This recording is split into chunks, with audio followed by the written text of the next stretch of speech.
Hard work, for me, it's not physical because I'm not a physical person. But my mind sometimes just wants to explode. Sabi ko nga, ang kinakalyo sa akin, utak ko eh. Nung mas tumanda ako, pinipili ko na yung mga bagay na dapat kong pagbuhusan talaga ng hard work. Kumbaga, gusto ko yung may mutual benefits eh.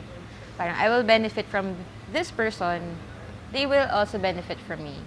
It's not sweating oneself in a field because you may sweat the whole day yet you don't have any direction. Hard work is order, how you order your actions. Completing a production, completing a book, completing a work, completing a philosophy.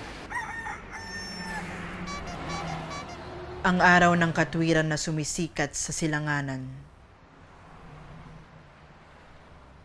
Itinuturo.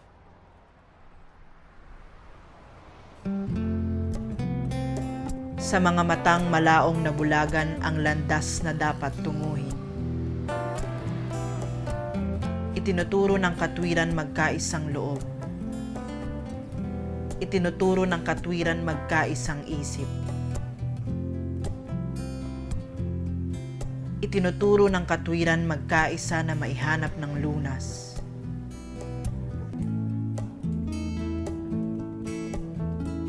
Panahon na lumitaw ang liwanag. Panahon na lumitaw ang liwanag. I'm Agnes Locsin, a choreographer based in Davao City. Ako si Kookoo Ramos, isang visual artist. So I'm Steven P.C. Fernandez, multimedia artist, not only an artist in theater, but I do music, but I'm a playwright.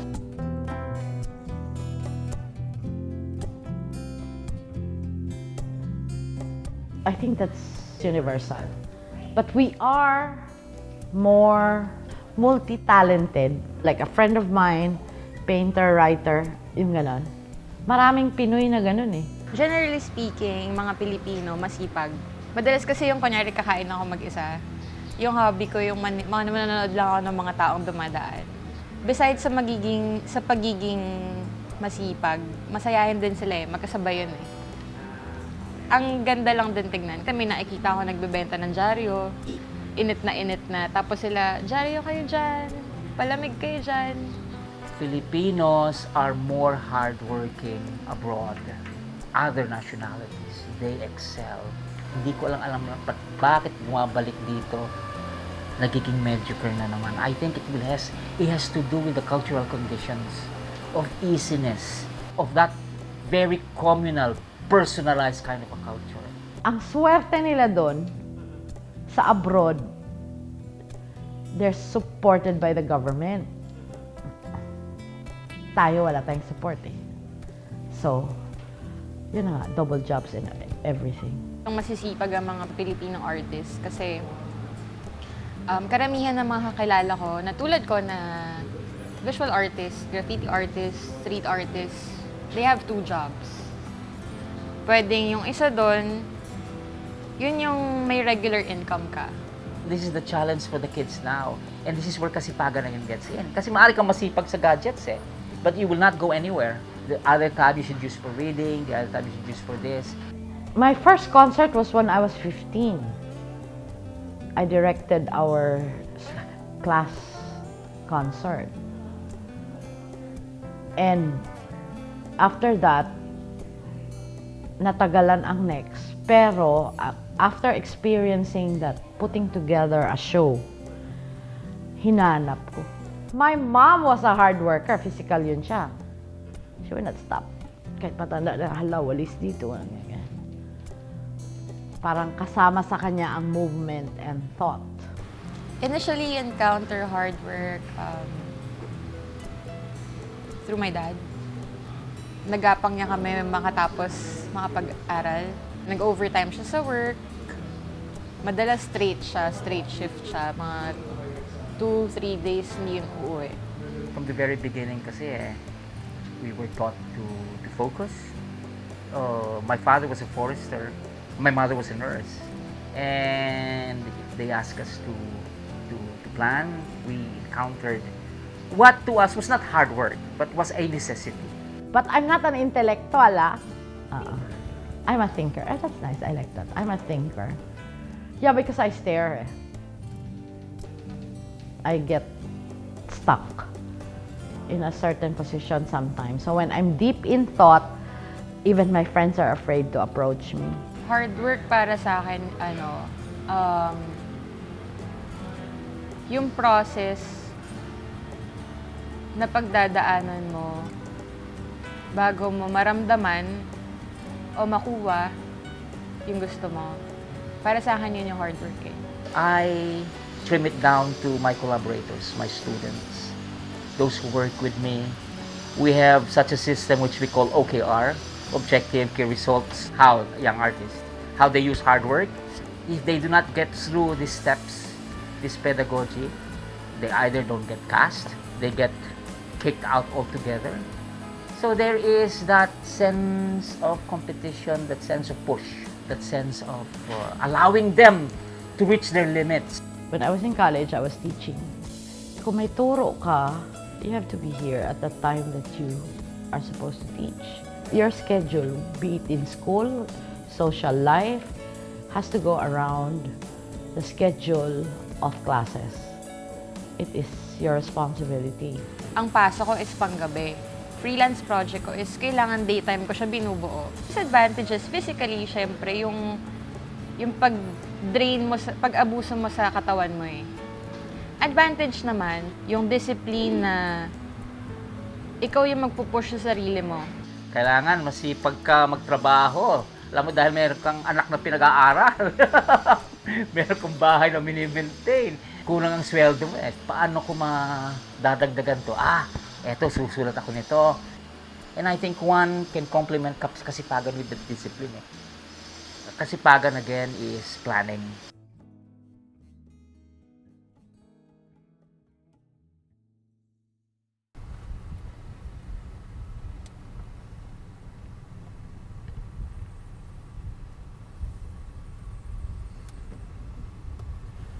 Theater is mathematics. When you try to put this into boxes, beginning, middle, end, there's somehow some objectivity there. Engagement is science. The box is science. A beautiful narrative is something that will engage the audience because you see yourself there. You can imagine yourself or the situation being your situation. I feel that the best production I've done so far is the last one, Sita. We had a big audience. We had of about maybe 1,500, 2,000 per show. Jim natamaan talaga sila. It is cultural research that gives substance to what you do on stage. Hindi alam lang nanonood that this has gone through months and years of research. When they are embraced by the experience, ayon, pumasok na yung research mo rin sa kanila.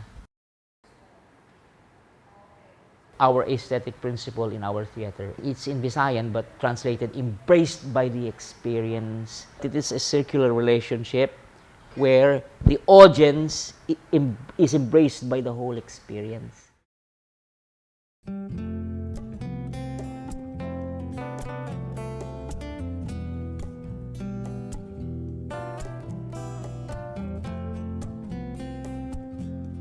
I tweaked the Ramayana story. Sita wants to stop the war against Rama and Lawana. Rama thinks that Lawana made advances with Sita. Nobody knows except Lawana that he is the father of Sita.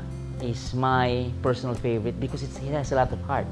And then it is the relationship kasi between father and daughter, and which is my life. I have a 10-year-old daughter. Ming Ming, which won first place in the Palanca, is another favorite. Suhi, which is the Oedipus story, is another favorite.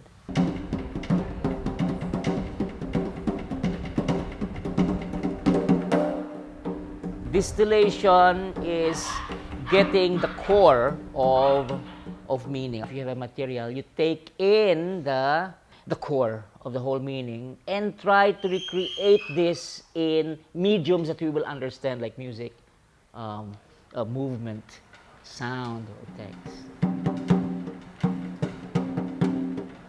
My process is a simple process. You look for a beautiful narrative and organize all of this into something that would engross or engage the audience. Not really fixed, but the conceptualizing happens in 2 years. The writing can happen in a month. But when I do my music, dito I put my equipment sa kwarto ng anak ko. Kasi sa umaga, wala kasi akong studio eh. It takes hours eh. I'll show to you the ano. Sure. Magulo nga lang eh. Okay. So, I use the my daughter. For the indigenous, first it's simpler for us. We're there. It's wide. It's the majority of the Filipino.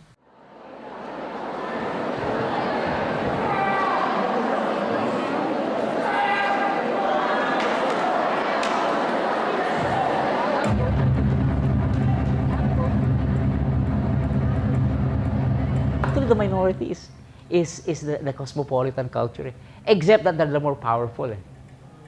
They handle media.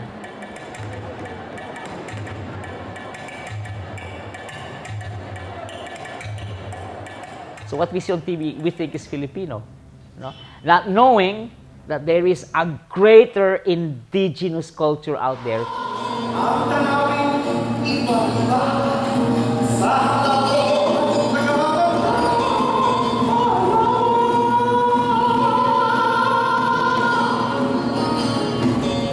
Indigenous, deeply rooted. It is not imposed. It gets the very core of identity. There is always that sense for the harmonious, the sense of what order is. And everybody works for that order. But again, you will note that pare-pareho lahat yan. You find these elements in all literatures. The concerns of Beowulf are the concerns of Bantugan.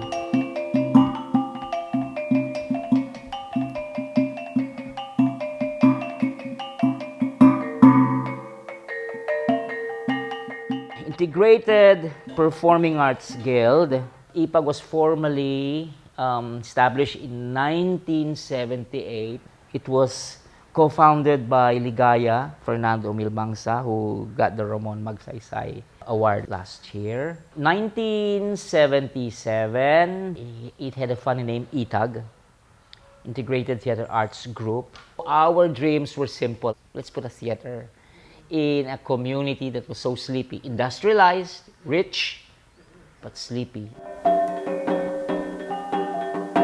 Our first season in 1978, we had 5 productions, but this continued until our 38th season. So we have a resident company of about 15, apprentice of about 10, on-call of about another 10, applicants of maybe 10, plus minus every season 50 to 60 full. But it's the 15 that does the work.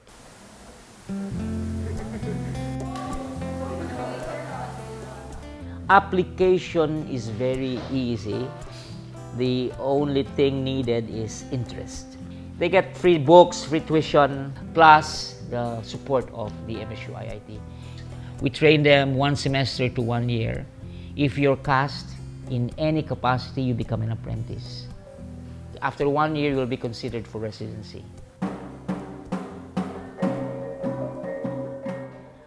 Our vision now, putting up a theater that will, a repertory company that will be the hanap buhay of directors, artists. It's something that we're working on, an audience that supports that kind of work. We now have the Center for Culture and Art Studies in msu-iit. This is the only one in the country.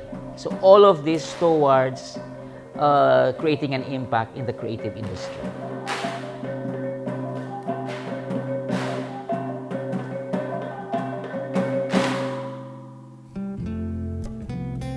The first thing I wanted to be when I was in elementary was become a scientist.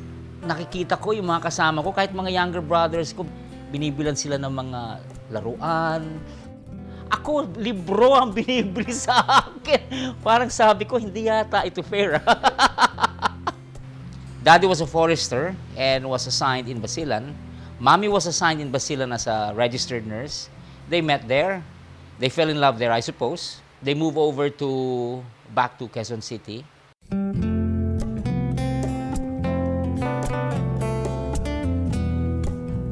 We grew up in Project 3.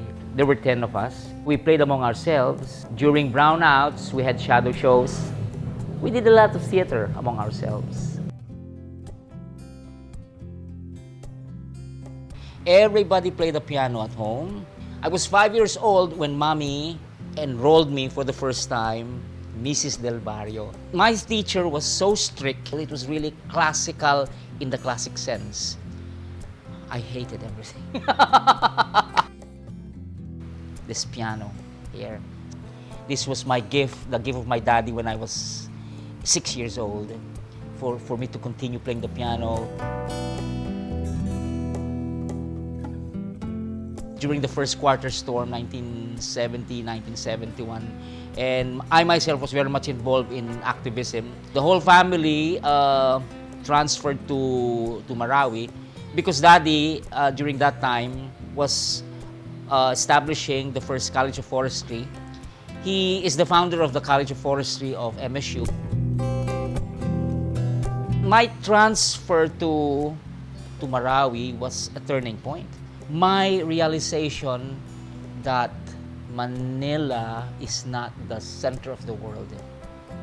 And I stayed for years, knowing their tales, knowing their stories. And this was my opening up to this culture. And the bulk of my work now centered on the cultural relations with the Maranaos and the Iliganons, centered on the San Miguel rituals. That's where the whole evolution started. I care very little, truthfully, about my doctorate degree. In fact, I don't even use it when I sign my names. I don't see the PhD as a requisite to being learned, to being a craftsman, to being an artist. Formal education nandiyan to structure your learning. But for me, you structure your learning, you build it as a framework, and later on, destroy it. Because you cannot destroy without the structure. You have to have the structure first. And that is the whole cycle of knowledge. What counts is the work that you do. It is not your title. Magpapalaya sa mga nadurusa sa sigalot ganang yaga, mga sandatay patnubay, isang tagumpay ang magpapatunay.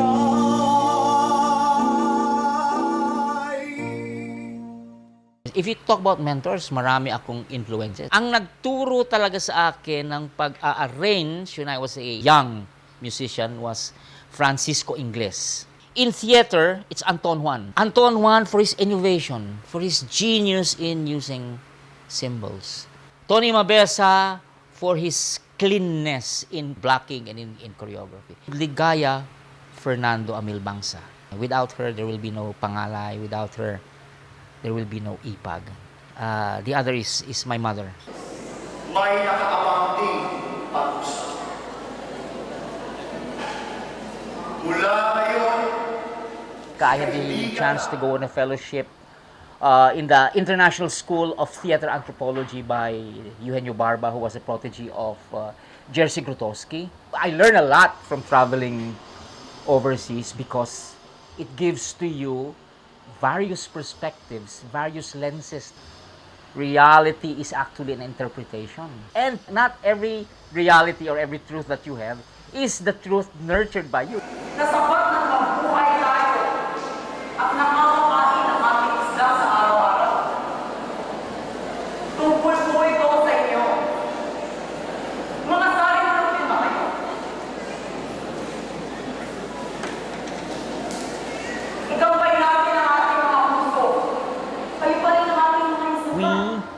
have been schooled in art forms taught to us from America and from Europe.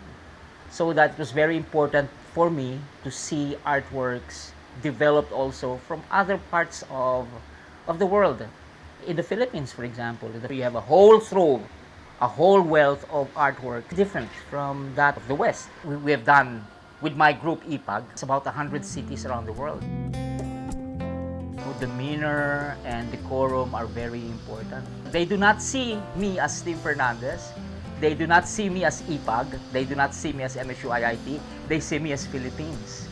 My interactions with all of these cultures, again, strengthened my feel for my country, for this nationalism I have. Something which my wife and many of my brothers and sisters who are in the States cannot understand. They keep on saying, why don't you work in the States? You earn a lot more. It's more than being in the material, you know what I mean? So as far as discrimination is concerned, I have not in any instance felt this. In fact, niyabang pa nga namin Filipino All of the festivals that we've attended, we are always Miss Friendship. I don't know why. My favorite country really is France. No, I really love its history. I love its landscape. I love its philosophers and its artists. They're so arrogant in a good way. They love their history. Everybody knows their history. Yung kanilang civilization. Something that we need to imbibe as Filipino. Port Suzon, there was this chorus competition. No? Ang kinanta namin, ang Philippine National Anthem. Panalo kami. Tinalo namin ang Mexico. Pero habang tinatanggap na namin ang prize, hindi na kami makakanta dahil lahat naging iyakan. You cannot love the country more than when you are outside of the country.